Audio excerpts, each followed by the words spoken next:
Nah, kita ke contoh yang selanjutnya nih, contoh untuk A di antara 0 sampai 1. Oke, nah contoh yang pertama, penyelesaian pertidaksamaan 2 dikali setengah log X lebih dari atau sama dengan setengah log X plus 3 plus setengah log 4. Nah, tadi awalnya gimana? Awalnya kita harus cek syarat dulu ya di numerus-numerusnya yang punya variabel X. Nah, di sini yang punya variabel X kan ada di sini sama di sini ya. Kita akan cek mereka berdua. Cek syarat. Yang pertama, yang ini ya, X-nya harus lebih dari 0. Kita udah punya syarat pertama nih, karena X doang nih. Yang kedua ya, itu X plus 3 harus lebih dari 0 juga. Berarti X-nya harus lebih dari min 3 gitu. Habis itu gimana? Nah, dari sini kita kan udah punya nih syarat yang pertama, ini syarat yang kedua. Dari dua syarat ini kita sederhanakan dulu, kita bentuk di garis bilangan. Nah, ini ada min 3, di sini ada 0, diurutkan dari yang terkecil ya. Tandanya ini nggak usah diarsir ya, karena di sini tandanya nggak ada sama dengan. Yang pertama diminta dia harus lebih dari 0. Nah, dia arahnya kanan ya. Terus ini juga, aduh sorry ya ibu, nggak fokus. Nah, oke, bentar. Oke, yang pertama dia mintanya lebih dari 0. Lebih dari 0 berarti ke kanan ya. Nah, terus dia juga mintanya lebih dari min 3, berarti ke kanan juga. Nah, bagian yang irisannya, yang diarsir dua-duanya, itu di sini, berarti di lebih dari 0 gitu. Ini kan 0 ya, lebih dari 0. Berarti di sini kita kasih tanda ya, biar nanti nggak lupa yang mana syaratnya. Oke deh, kalau udah cek syarat, kita tinggal lakukan penyelesaian. Nah, di sini kita akan butuh sifat-sifat nih. Ibu tulis dulu soalnya. 2 setengah log X lebih dari atau sama dengan setengah log X plus 3 plus setengah log 4. Wah, panjang juga ya soalnya ya. Oke, gimana nih? Ini kan ada angka di depan, bisa kita taruh belakang dengan sifat apa nih? Dia dijadikan, betul, dia jadi pangkat. Berarti di sini setengah log X kuadrat ya. Oke, lebih dari atau sama dengan. Jadi kita bisa sederhanakan pakai sifat yang apa nih? Kalau logaritma nih, ya basisnya udah sama, terus dia penjumlahan. Kalau di logaritma kayak gitu gimana? Basis sama terus dijumlah, berarti numerusnya bisa kita kalikan ya. Berarti di sini setengah log, nah numerusnya kita kalikan, X plus 3 dikali 4 gitu, ngerti ya? Nah, habis itu kita sederhanakan yang ini dulu ya. Berarti yang kiri tetap dulu ya. 2 log X kuadrat lebih dari atau sama dengan setengah log, ini kita kali pelangi ya kalau kalian bilangnya, 4 nih, kurang dulu 4X plus 12 gitu ya. Oke, nah kalau udah sama nih kanan sama kiri basisnya, terus udah sama-sama cuma punya satu logaritma, kita bisa lakukan penyelesaian untuk sifat yang 0 kurang dari A kurang dari 1. Kenapa? Karena basisnya di sini kan setengah ya. Kalau setengah itu ya, setengah itu kan kurang dari 1 kan? Ya enggak? Iya, setengah itu kurang dari 1. Terus berarti yang perlu diperhatikan apa?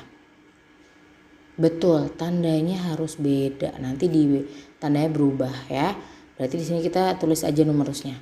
X kuadrat tandanya berubah. Set. Terus numerus yang satunya 4X plus 12. Oke. Berarti penyelesaiannya kita bisa pindah-pindah ke sini semua ya. Jadi X kuadrat min 4X min 12 harus kurang dari atau sama dengan 0. Habis itu gimana? Selanjutnya kita faktorkan. Cara faktorin masih ingat? Cara faktorin itu berapa dikali berapa hasilnya min 12. Kalau dijumlah hasilnya min 4. Ayo berapa? Min 6 plus 2 ya. X min 6. Di sini X plus 2. Oke. Nah, kalau di persamaan kayak gini, kalau pertidaksamaan kayak gini, bikin garis bilangannya gimana? Kita sama ini dulu ya. Di sini kan X min 6 berarti X sama dengan 6. Terus di sini X sama dengan min 2 ya. Terus kamu bikin garis bilangan. Kamu bikin garis bilangan. Di sini min 2 ya. Terus di sini 6. Nah, karena tandanya ada sama dengannya berarti penuh. Gitu. Terus gimana? Kalian uji titik ya. Uji titik yang paling sini dulu. Misalnya dia yang lebih dari 6, boleh ambil 7, boleh ambil berapapun ya. Atau mau ambil angka yang gampang langsung misalnya 10. Kamu 10 masukin ke sini, hasilnya apa? Positif ya. Terus 10 masukin ke sini juga positif. Positif kali positif. Oh, di sini positif. Ya. Nah, terus di sini juga kamu bisa ambil titik di antara min 2 sampai 6. Misalnya ambil 0 ya. Di sini 0 negatif, di sini positif, jadinya negatif. Kok gitu sih negatif? Nah, negatif. Nah, di sini juga kamu boleh ambil titik berapapun ya. Min 3 atau min 10 atau min 100 akan menghasilkan positif. Kalau mau tahu cara trik jitu untuk menentukan tanda-tanda ini dengan cepat, coba deh kalian tonton ini di ujung ini nih. Di huruf I di situ ada Ibu udah pernah bikin video tentang trik cara menentukan tanda-tanda pada garis bilangan dengan cepat. Oke. Selanjutnya ya, di sini karena yang diminta itu kurang dari 0, berarti yang negatif ya. Sip. Berarti yang ini ya. Nah, tapi ini belum selesai karena ya, kita jangan lupa tadi kan kita punya syarat. Ya, kita punya syarat yang apa tadi? Yang ini jangan dilupain. Kita punya syarat lebih dari 0. 0 tuh kan dia di antara sini ya. Nah, berarti gimana? Berarti dia lebih dari 0 ke arah sini nih. Gitu. Berarti daerah yang ke arsir itu cuma di sini doang. Ini kan 0 ya. Gitu. Nah, tapi bulatannya kosong berarti himpunan penyelesaiannya ya X demikian sehingga, nah di sini 0 kurang dari X kurang dari atau sama dengan 6. Untuk X elemen bilangan real. Gitu. Jadi setelah diselesaikan nih, jangan lupa kalau kamu masih punya syarat yang awal tadi dimasukin juga. Itu. Jadi kalau misalnya kalian melupakan dia nih, kalian melupakan si ini nih, nanti pasti kalian jawabnya dari min 2 sampai 6. Padahal dia syarat awal min 2 itu nggak memenuhi. Gitu. Dia maunya lebih dari 0 gitu ya. Jangan lupa syarat yang awal. Oke. Sampai sini paham? Kalau sudah, kita akan lanjut ke contoh yang kedua nih, terakhir. Contoh yang kedua, contoh untuk A di antara 0 sampai 1. Ya, ini soalnya himpunan penyelesaian dari pertidaksamaan 1/7 log 3x plus 4 lebih dari atau sama dengan 1/7 log x plus 1. Gimana nih? Tadi awalnya ngapain? Ayo. Betul, awalnya kita cek syarat dulu yang nomor ini nih ya. Dia harus lebih dari 0 ya. Oke deh. Mana sih? Oke. Cek syarat. Oke. Cek syarat yang pertama si 3x plus 4. Harus apa nih? Harus lebih dari 0. Berarti 3x harus lebih dari min 4. Berarti si x nya harus lebih dari min 4/3. Oke, tahu ya dari mana ya. Terus syarat yang kedua nih, si x plus 1. X plus 1 juga harus lebih dari 0. Berarti si x harus lebih dari min 1. Nah, kita udah punya nih. Habis itu kita sederhanakan syarat-syarat ini dalam satu garis bilangan. ya. Nah di sini ada min 4/3, ada min 1. Berarti gimana? Yang di sebelah kiri siapa? Oke, di sini yang sebelah kiri min 4/3 ya. Min 4/3. Nah di sini min 1. Tandanya di sini nggak usah diarsir karena nggak ada sama dengan ya. Nah yang diminta lebih dari min 4/3, berarti arahnya kemana nih? Oh arahnya dia ke kanan. Terus di sini juga mintanya lebih dari min 1, berarti arahnya ke kanan. Berarti daerah yang kearsir itu dia di lebih dari min 1 ya. Berarti X lebih dari min 1. Itulah syarat finalnya, syarat final yang untuk numerus ya. Kita tandain dulu deh biar nggak hilang. Oke, nanti jangan lupa ya. Habis itu kita akan melakukan penyelesaian. Nih, Ibu tulis dulu soalnya. 1/7 log 3x plus 4 ya. Lebih dari atau sama dengan 1/7 log x plus 1. Nah, kalian perhatikan. Kanan kiri udah ada logaritmanya. Basisnya udah sama tapi basisnya 1/7. 1/7 itu dia lebih dari 1 atau dia di antara 0 sampai 1 nih. 1/7 itu hasilnya 0, ya nggak sih? Kalau 0, itu berarti dia di antara 0 sampai 1 kan? Berarti dia pakai ini ya. Kalau pakai yang kedua berarti tandanya tetap atau berubah. Betul, tandanya berubah ya. Kita tulis dulu numerus yang kiri. 3x plus 4. Tandanya berubah jadi kurang dari atau sama dengan x plus 1. Oke, setelah itu kita sederhanakan ya. Coba kita pindah-pindahkan, berarti di sini 3x min x kurang dari atau sama dengan 1 min 4 ya. Atau bisa kita tulis 2x kurang dari atau sama dengan min 3. Berarti x kurang dari atau sama dengan min 3/2. Nah, ini sebenarnya udah selesai, cuman kan belum ketemu nih himpunan penyelesaiannya. Biar ketemu kita gambar aja garis bilangan. Nah, garis bilangannya itu ternyata min 3/2 sama min 1. Berarti di sini min 3/2, di sini min 1. Cuma lihat di sini ada sama dengannya. Berarti diarsir. Oke, coba ya kita tentukan daerahnya nih. Yang pertama dia lebih dari min 1, berarti arahnya kemana?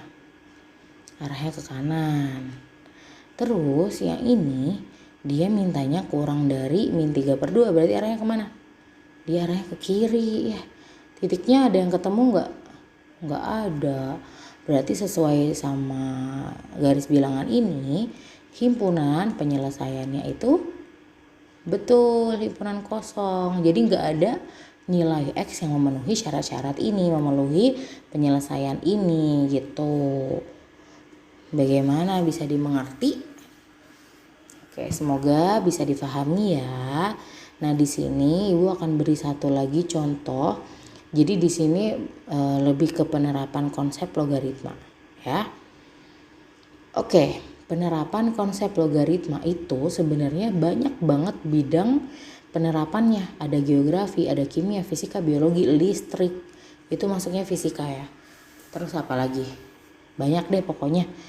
Nah, ini beberapa disebutin di sini. Ada geografi itu bisa untuk ngukur itu tuh yang gempa seismograf ya.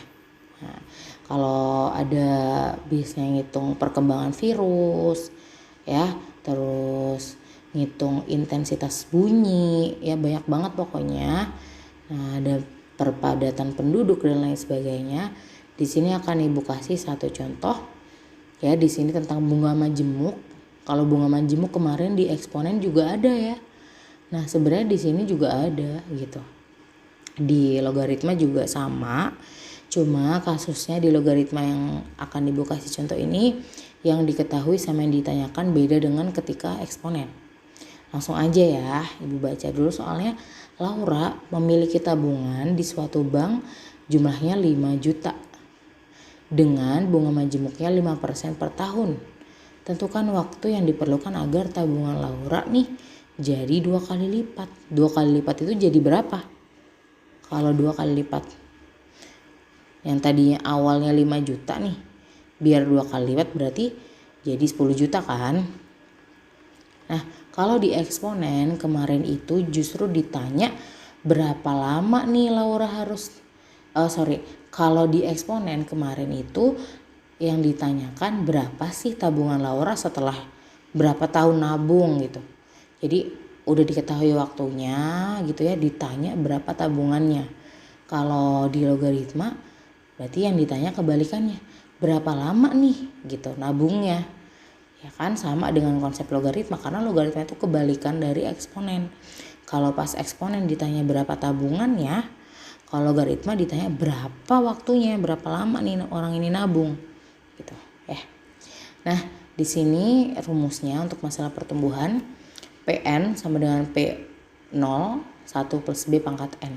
PN ini tuh jumlah setelah N periode ya. Nah, nilai besaran setelah N periode. P0 itu nilai awal-awal, mula-mula, berarti di sini mula-mulanya 5 juta gitu. 1 plus B, B itu bunganya, N itu periodenya. Nanti kita akan pakai rumus ini. Oke, langsung aja ya. Nah, di sini kita akan tentukan dulu PN-nya berapa, P0-nya berapa ya, diketahui. PN-nya itu kan uang setelah periode yang diminta. Nah, di sini banyaknya uang kan 2 kali lipat. Tadi 2 kali lipat dari 5 juta, berarti 10 juta. Ya. Gitu. Nah, habis PN kita akan menentukan B. B itu bunganya ya. Nah, di sini periodenya per tahun itu 5% atau sama aja 0,05 gitu. Nah, habis itu kita tentukan N-nya. P0-nya belum, P0. P0-nya itu di sini uang mula-mula. Awalnya uangnya 5 juta. Nah, berarti di sini 5 juta gitu. Nah, sampai sini lanjutannya gimana? Kita tinggal masukkan aja ke rumus-rumus ya yang ditanyakan N-nya gitu. Nah, rumusnya ini kita masukin aja yuk. PN-nya berapa nih? PN-nya 10 juta. Oke, 10 juta sama dengan P0-nya itu 5 juta dikali 1 plus B. B-nya 0,05 pangkat N. N-nya belum diketahui karena emang itu yang ditanya. Ya. Oke. Selanjutnya di sini gimana nih? Tujuannya kan kita nyari N doang nih. Berarti kalau bisa yang selain N kita pinggirin. Nah, kita bisa pinggirin si 5 juta ini, kita pindahin dulu ke sini. Berarti gimana? 10 juta dia kalau pindah jadi pembagian per 5 juta ya, sama dengan 1 ditambah 0,05 itu berapa? 1,05 pangkat N gitu. Nah, di sini bisa kita langsung aja nih coret nih nolnya ya. 10 bagi 5 berapa? 10 bagi 5 itu 2 sama dengan 1,05 pangkat N. Nah, ini kan udah bentuk eksponen. Nah, kita tinggal rubah aja dia menjadi bentuk logaritma dengan menambahkan logaritma di kedua sisi ya. Di sini jadi log 2. Di sini jadi berapa nih? Ayo, log 1,05 pangkat N. Ya, terus gimana? Kira-kira bentuk kayak gini. Berarti kita bisa pindahkan dia N-nya ke depan menurut sifat logaritma. Berarti di sini log 2 sama dengan N log 1,05 gitu. Ya, habis itu kita tinggal bagi aja ke sini ya. Berarti di sini log 2 per log 1,05 gitu ya. Sama dengan N. Gitu ya. Oke, sampai sini kalian bisa pakai kalkulator ya. bisa gunakan kalkulator gitu, akan menemukan hasilnya log 2 itu berapa, atau ada tabel logaritma di belakang buku paket kalian ya. Di situ bisa kalian lihat log 2 berapa nilainya gitu ya. Nah, di sini nanti akan ketemu ya kalau n-nya itu sama dengan 14,04. N tadi itu apa? N tadi itu lamanya periode atau waktu. Nah, jadi kesimpulannya Laura itu biar tabungannya 2 kali lipat, dia harus menabung selama, tadi ini periodenya kan per tahun. Nah, jawabannya kita 14,04. Berarti dia harus menabung selama berapa? 14,04 tahun. Nah, agar tabungannya menjadi 2 kali lipat gitu. Gimana? Paham? Paham ya? Oke. Nah, nanti untuk penerapan logaritma di bidang-bidang yang lain, itu tugas kalian coba nanti mencari kira-kira emang kalau di geografi itu yang kayak gimana sih, kalau di bidang ini kayak gimana sih gitu. Nanti lebih jelasnya akan Ibu jelaskan di Google Classroom. Oke, sampai sini semoga bermanfaat. Jangan lupa dikerjakan tugas-tugasnya. Kita tutup bersama-sama dengan baca hamdalah. Alhamdulillahirabbil alamin. Sampai ketemu lagi minggu depan. Dadah. Assalamualaikum warahmatullahi wabarakatuh.